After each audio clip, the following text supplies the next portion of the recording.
7h, 9h, Dimitri Pavlenko. L'édito politique sur Europe 1 avec Le Figaro. Bonjour Alexis Brézet. Bonjour Dimitri, bonjour à tous. Et Alexis, à Marlène Schiappa se débat depuis plusieurs jours dans l'affaire dite du Fonds Marianne, cette structure lancée en 2021 après l'assassinat de Samuel Paty pour lutter contre le séparatisme islamique. Alors les subventions généreusement accordées, un certain nombre d'associations auraient dans certains cas été détournées de leur objet. Allons droit au but Alexis, est-ce que vous pensez que Marlène Schiappa peut rester au gouvernement ? Le fait que vous posiez la question, Dimitri, montre que ça devient politiquement très difficile de la garder. Alors on verra bien ce que dit l'enquête sur le rôle qui a été le sien dans cette affaire, mais il y a de sa part au minimum un défaut de vigilance et de contrôle politique. Bon, de toute façon, il y a du remaniement dans l'air et chacun a compris que Marlène Schiappa, qui s'était déjà fait remarquer, et pas en bien, en posant la une de Playboy en pleine bataille des retraites, qu'elle est désormais plus proche de la porte de sortie que de la promotion. Il me semble cependant, si vous me permettez, que l'essentiel n'est pas là. Et que cette histoire, si elle pose la question de l'avenir politique de Mme Schiappa, met surtout en lumière certains travers de notre République. Et je voudrais en évoquer deux. Bon, alors commençons par le premier. Le premier, c'est cette maladie française de la subventionnite à guichet ouvert. Songez que l'État, en 2020, a distribué près de 9 milliards de subventions à toutes sortes d'associations. 9 milliards. 9 milliards, auquel il faut ajouter près de 8 milliards accordés par les collectivités territoriales, régions, départements, communes. Alors, je ne vous dis pas que toutes ces subventions sont inutiles, loin de là.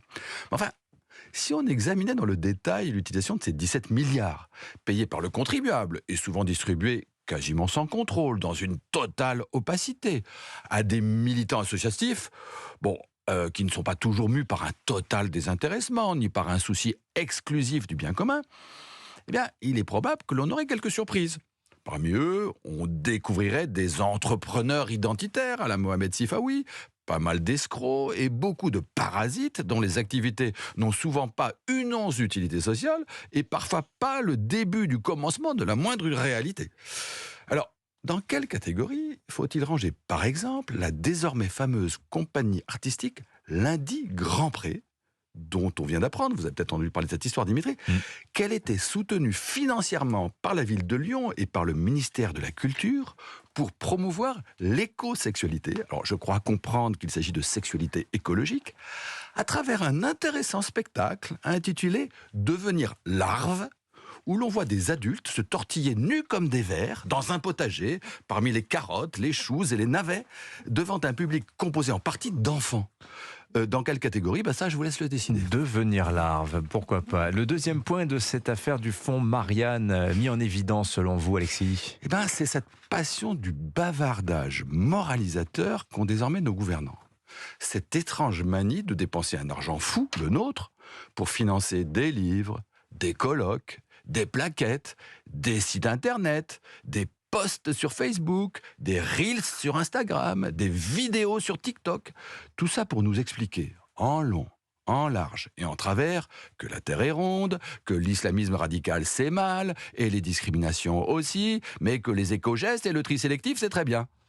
Tout ça c'est bien gentil, c'est bien édifiant, et parfois ce n'est pas faux, mais est-ce que la vocation des politiques, même si c'est pour la bonne cause, c'est de catéchiser les citoyens ? N'oublions pas que c'est parce qu'il a été incapable de protéger concrètement Samuel Paty que l'État a inventé dans l'urgence ce fameux Fonds Marianne, avec les conséquences que l'on voit. Ce qu'attendent les Français de leurs dirigeants, ce n'est pas qu'ils fassent de la pédagogie numérique, de la riposte informationnelle, ni qu'après Orwell, ils réinventent le ministère de la vérité. Ce qu'ils attendent, c'est qu'il n'y ait plus jamais de Samuel Paty. Merci Alexis Brézet. L'édito politique sur Europe 1. La une du Figaro ce matin, Elisabeth Borne, grand entretien. Et cette déclaration en exergue, baisser les bras, ce n'est pas dans mon ADN. Fin de citation.